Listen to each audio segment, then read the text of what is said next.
Bienvenue, aujourd'hui on va faire une exploration assez ciblée, de quelques versets seulement de la première épître de Jean. Oui, chapitre 1, versets 5 à 10. C'est court, mais incroyablement dense. C'est ça. L'idée, c'est vraiment de décortiquer le message central, surtout sur ces grands thèmes, Oui, la lumière, les ténèbres. la vérité, le mensonge, le péché, le pardon, tout ça est très concentré ici. Exactement. Et on va utiliser la traduction Louis II comme référence. Alors pour commencer, posons la base avec le verset 5. Le point de départ incontournable. La nouvelle que nous avons apprise de lui et que nous vous annonçons, c'est que Dieu est lumière et qu'il n'y a point en lui de ténèbres. Bon, ça commence fort, non? Cette affirmation absolue? Absolument. Et c'est crucial de saisir tout le poids de cette métaphore. Dieu est lumière. Oui.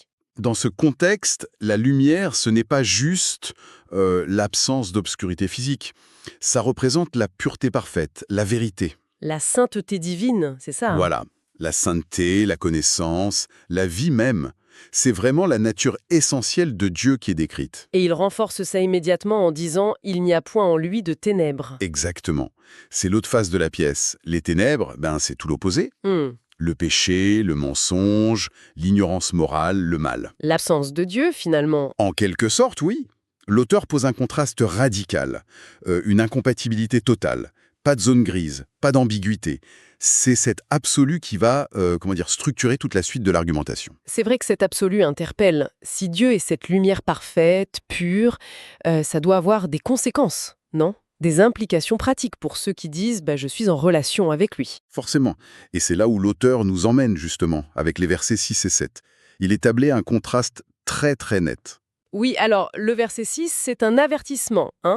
Si nous disons que nous sommes en communion avec lui et que nous marchions dans les ténèbres, Là, il y a un problème. nous mentons et nous ne pratiquons pas la vérité. Il y a une vraie discordance pointée du doigt, là, entre la parole, ce qu'on dit, et l'action, la manière dont on marche. C'est exactement ça.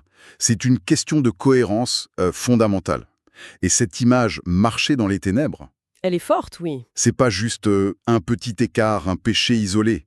Marcher, ça suggère une direction, une habitude, un style de vie, quoi. D'accord. Donc, marcher dans les ténèbres, c'est vivre d'une manière qui est en désaccord fondamental avec la nature de Dieu qui, lui, est lumière. Et si on prétend avoir cette communion avec lui tout en vivant comme ça? Alors, cette prétention est une illusion, selon l'auteur. Les mots sont durs, nous mentons.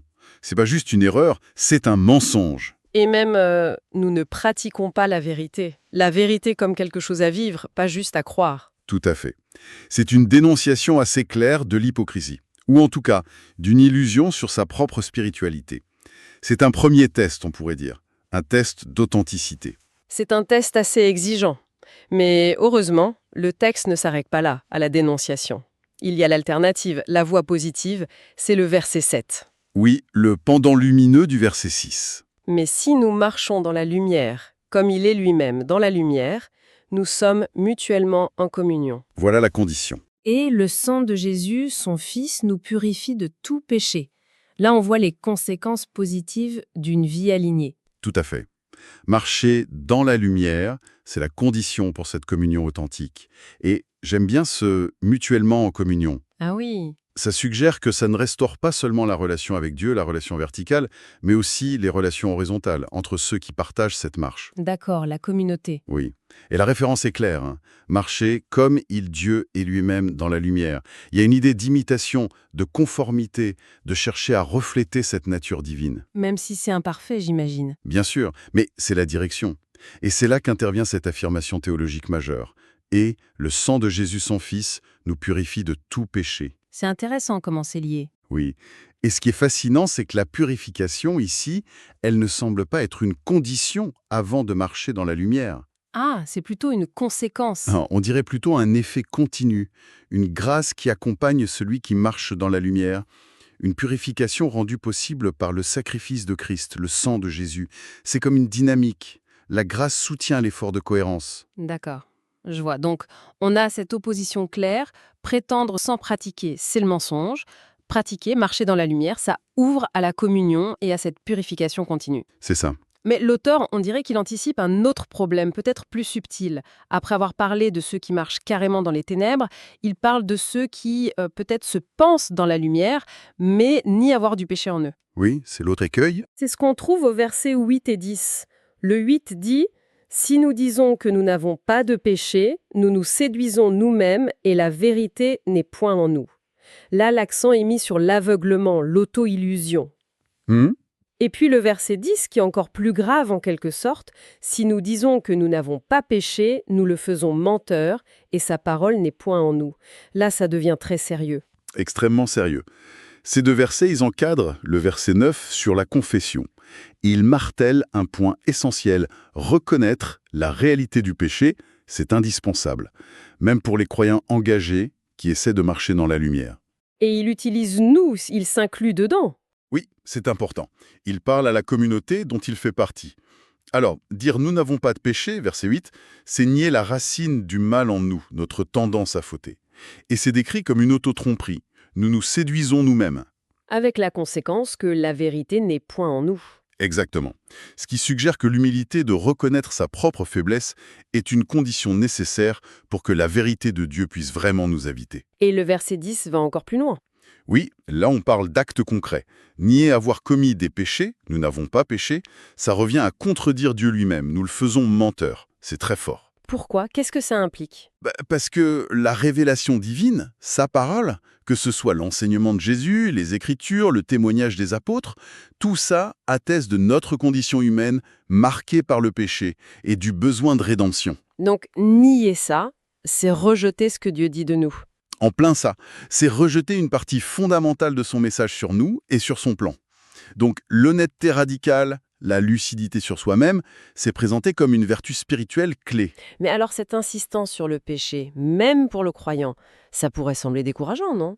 D'un côté, il faut marcher dans la lumière, et de l'autre, on nous dit qu'on pêche quand même. On est coincé. C'est une excellente question. Et c'est précisément là que le verset 9 arrive comme une solution, comme la clé de voûte en fait. Ah oui, le verset 9, juste entre les deux affirmations sur le déni du péché. Exactement. Il offre la porte de sortie. Si nous confessons nos péchés, il est fidèle et juste pour nous les pardonner et pour nous purifier de toute iniquité. La structure est claire. Une condition, si nous confessons, et un résultat, une double action de Dieu, pardon et purification. C'est ça, le pivot qui résout cette tension. La clé, c'est la confession. Le mot grec derrière, homologein, ça veut dire littéralement dire la même chose, être d'accord avec. Donc, confesser ses péchés, c'est être d'accord avec Dieu sur le fait qu'on a fauté. Voilà. Reconnaître honnêtement, sans minimiser, sans se justifier, admettre. Et la réponse de Dieu, elle n'est pas basée sur notre mérite, mais sur sa propre nature. Il est fidèle et juste. Fidèle, ça on comprend, il tient ses promesses, mais juste, c'est pas paradoxal d'être juste en pardonnant? Ça peut sembler paradoxal si on pense juste à une justice punitive. Mais ici, c'est une justice relationnelle, rédemptrice. Il est juste parce qu'il agit en accord avec sa propre alliance et avec ce qu'il a fait en Christ, le sang de Jésus, du verset 7, pour traiter le péché. Ah, d'accord. Sa justice se manifeste en pardonnant celui qui confesse à cause de Christ. C'est ça. Et l'action est double. Nous pardonner nos péchés, ça c'est l'aspect légal, relationnel. La culpabilité est levée, la relation restaurée.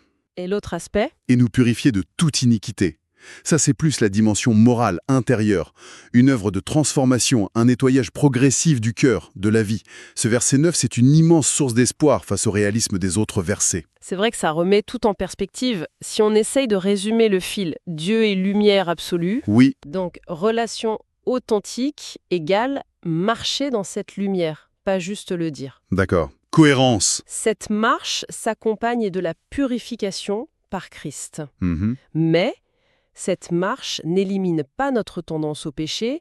Le nier, c'est s'aveugler et contredire Dieu. C'est ça. Donc, la solution pour gérer ça, c'est la confession honnête et répétée des fautes. Voilà. Et la réponse de Dieu, ce n'est pas la condamnation, mais le pardon et la purification basés sur sa fidélité et sa justice en Christ. C'est une excellente synthèse du mouvement de ce passage. Ce qui ressort vraiment, c'est ce lien très fort que l'auteur fait entre la vérité et l'authenticité. La vérité sous plusieurs formes, en fait. Oui, Reconnaître Dieu tel qu'il est lumière, Se reconnaître soi-même tel qu'on est pécheur qui a besoin de grâce, et reconnaître Christ comme la solution, le sang qui purifie. Communion sincère avec les autres. Le passage nous pousse à une sorte de radicalité dans la cohérence. Pas de place pour la complaisance ou l'hypocrisie. La marche dans la lumière, c'est un cheminement constant alors. Exactement. Pas une arrivée, ça demande une vigilance lucide sur soi et une dépendance continue envers la grâce de Dieu, pour le pardon et pour la transformation. Donc pour récapituler les idées fortes, on a cette tension constante, lumière divine contre ténèbres en nous, vérité contre mensonge, que ce soit l'hypocrisie ou l'auto-illusion. Oui. Et l'appel derrière tout ça, c'est une vie spirituelle authentique, lucide et qui revient constamment à Dieu par la confession. Tout à fait. Et peut-être une dernière piste de réflexion qui vient de la formulation même du texte. Ce verset 9, « Si nous confessons nos péchés », Oui. en grec, la forme verbale utilisée suggère souvent une action qui se répète, qui continue, ou en tout cas une attitude habituelle. Pas forcément un acte unique. Ah, donc l'idée d'une confession régulière. Voilà. Si on retient cette idée que la confession est une pratique continue dans la vie de foi, comment ça s'articule avec l'appel du verset 7 à « marcher dans la lumière » ? C'est une bonne question. Est-ce que c'est une tension qu'il faut gérer ou est-ce que les deux vont ensemble? C'est ça la question. Est-ce que l'auteur présente un paradoxe inévitable, tendre vers la lumière tout en reconnaissant constamment ses propres ombres, ou bien est-ce que cette confession régulière et honnête fait partie intégrante de ce que signifie marcher dans la lumière ? Dans ce cas, l'authenticité de la marche se verrait justement dans le refus de l'illusion de perfection. Exactement. Et dans l'acceptation humble de ce besoin constant de pardon et de purification. Le texte ne donne pas une réponse toute faite, mais il invite à méditer sur cette dynamique complexe au cœur de l'expérience spirituelle qu'il décrit. C'est assez profond, hein ? C'est vrai. Beaucoup de matière à réflexion dans ces quelques versets.